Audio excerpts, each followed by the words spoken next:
నీకు ఎవరంటే ఇష్టం? మమ్మీ అంటే ఇష్టమా, పప్పు అంటే ఇష్టమా? ఎవరంటే ఇష్టం? పప్పు ఇష్టమా? మరి ఇంతకు ముందు అడిగితే పప్ప ఇష్టం లేదు అన్నావు కదా.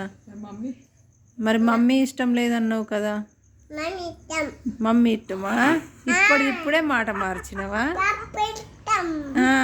నాకు నేనే ఇష్టం అంటివి కదా.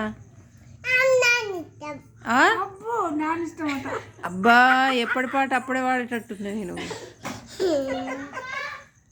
అవునే, పప్పు ఇష్టమా, మమ్మీ ఇష్టమా?